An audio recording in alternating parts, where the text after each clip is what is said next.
Yesterday was 160 days of sobriety for me. 160. Many of you guys have been sharing your experiences, commenting, and watching some of the videos I make on this journey. I have a playlist if you're interested in that, if you think that might be helpful. And I'm going to continue to document it, good, bad, or indifferent. If I'm having successes, failures, and this week was interesting. I want to share a few things with you guys, but I don't know where this video will go yet. I don't script any of my videos, but I'm just gonna talk from the heart and from my experience. As yesterday was one day 160. Welcome back to Mr.BetonYou. So clearly this video won't be a Spark, a DoorDash, Uber, miserable customer, tipping. It's not gonna be any of that. But this channel is a vlog channel. I share my experiences basically every single day on YouTube. And I'm going to continue to do that for the foreseeable future as long as I have it in my heart and in my mind. And God willing, I still have this channel. I'm going to still do that. I've been going to church. I'm not going to preach to y'all, but I've been doing that because that's part of my recovery, part of my program, giving it to a higher power. And I'm trying to learn some things, humble myself, we'll call it. And I feel like the season that I'm in and what I'm learning it's right along with my path and where I'm at. So it's been helpful for me. I've been lucky and I'm very grateful. People have power that we have when we're born. I believe that. Depending on what you believe in and what you read, you might also hear that and hear it from other people and see it on a piece of paper. We have things in power and love and all these things deposited into us. It's our job to release that. And you can do that through knowledge, prayer, whatever. However you see fit, whatever you believe in.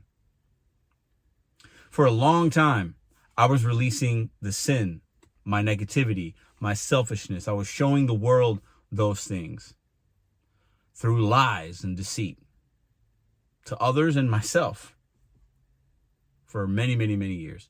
Doesn't mean I was a terrible person. I wasn't always bad. Everything wasn't always about me necessarily, but too often it was. I was releasing the wrong thing. Not always, but most of the time. And it put me in a bad spot, put people around me in a bad spot, would lose relationships, had tattered relationships. I was spiritually sick, because I was trying to play God in my own life. And I've shared a little bit of that. But this week, before I hit day 160, and this playlist on YouTube and this journey is just because some of y'all can relate. And if it helps one person, that's why I'm making this video. Because I also listen to others that are in similar, we'll call it mile markers or similar seasons that I'm in. And it can be very helpful hearing somebody else that you can relate to. This week, we had a little bit of snow. Day 160 was yesterday, Saturday. Today is day 161, today is Sunday. We had a little bit of snow on Monday, Tuesday. It was cold. I was working. I had this crazy Uber Eats promo. I was making good money. Those videos are there. And I started to feel an itch, we'll call it. Because Wednesday, Thursday started getting a little bit nicer. The sun was out. The sun was out today, yesterday. Friday was a nice day outside. Sunny. I had just come off a really good earnings week.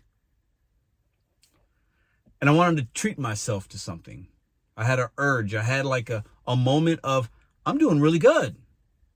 My relationships are getting better. I'm going to meetings. I'm doing these steps. I'm working step 8. I'm doing really good.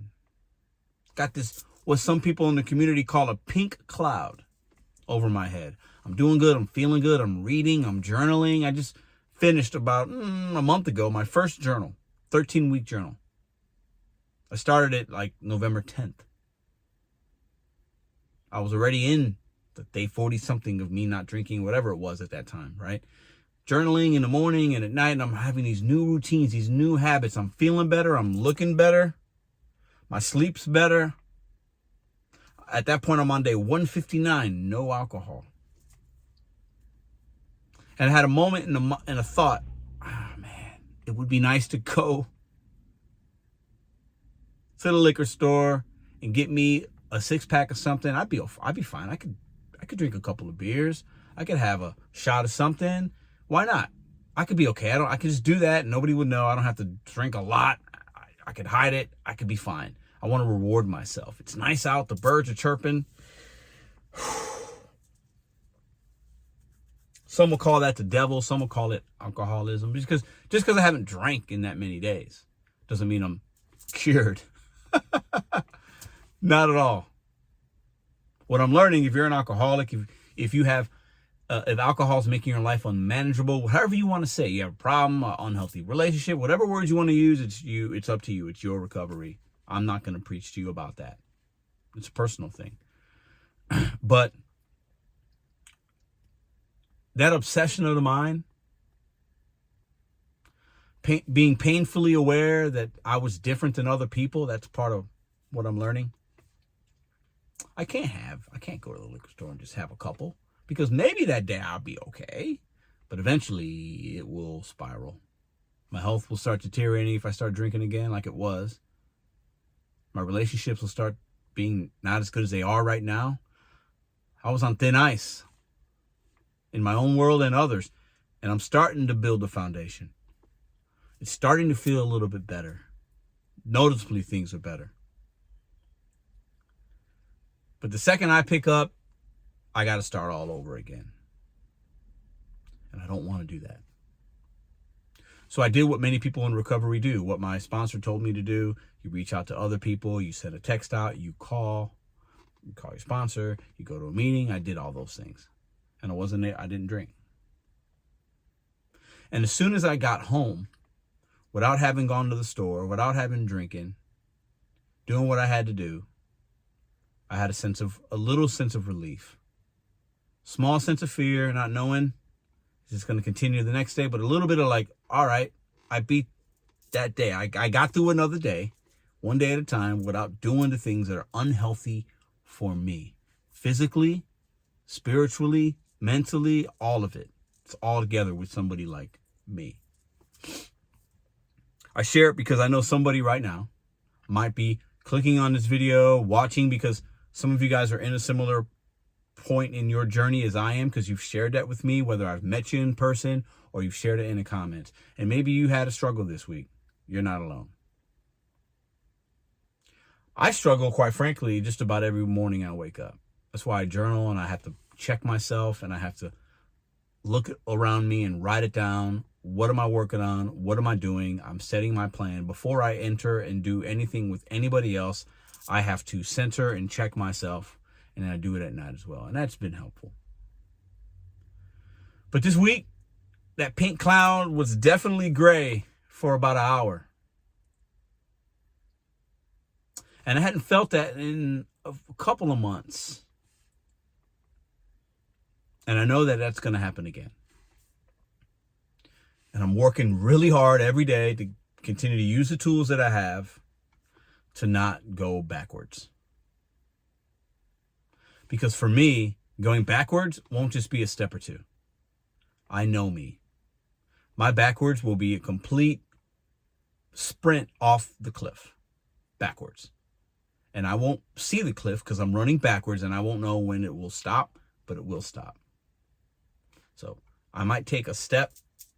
I might fall and stumble, but I know it will be okay. As long as I do the things that I'm being taught to do. God has deposited a lot of great things in me, and I'm just now beginning to know I can release them, and maybe, God willing, down the line, release them in a powerful, impactful way if he sees fit, and if I'm able to stay this course. Because what I've released into the world so far, while it hasn't always been bad, it has not been as good as it could have been, should have been, and what other people deserved. Day 160 was yesterday. I woke up today grateful to have day 161. Today's not even over. So I'm just on 161, not even looked at 162. And hopefully, God willing, I can deposit in you or others and my family. I can release the deposits of what I've had that's been the greatness that's in me, and I can release it to other individuals. But I can't do that unless I work the program, continue my recovery, give it to other people. I have to give it to other people, and I know one day I will. I believe that in my soul. I don't know when that will happen, but I know it will happen at some point. And I'm waiting patiently for the day that I am told that I can do, and the signs that I will be given that I can do those things. And I will do them like a good soldier. I will. I will do that. But I know my day 159 I had on Friday, I will have those days later. Based on what I'm learning and what people are telling me and what I'm reading about having this disease, I will have those days. It will not, the pink cloud, the rainbows and sunshines will not be my experience. But I got tools, and I'm a soldier that's armed, and I'm ready. You're not alone. If you got anything you want to share this week, put them in the comments. I love making these videos because this is me. I mean, the DoorDash and the Uber, that's me too. It's a huge part of me. Okay, that's how I make money. It's how I make a living. I can be good at it. I can convey a message to you in that way. But this is me in my garage, coming out at 3 o'clock or whatever time it is right now, just sharing my week with you in that real raw way. And there's more to come. There's more I can share about things I've done, good and bad. But I almost gave up my 159 days on Friday. I was really close to saying, I'm thirsty right now. Why not? Nobody would have to know. Be my little secret. I could lie about it. No, I would know. And eventually, it'd get out of hand. See you guys in the next recovery journey video whenever it drops. Who knows? I have no idea. I'm on day 161. I pray to God I can get to 162.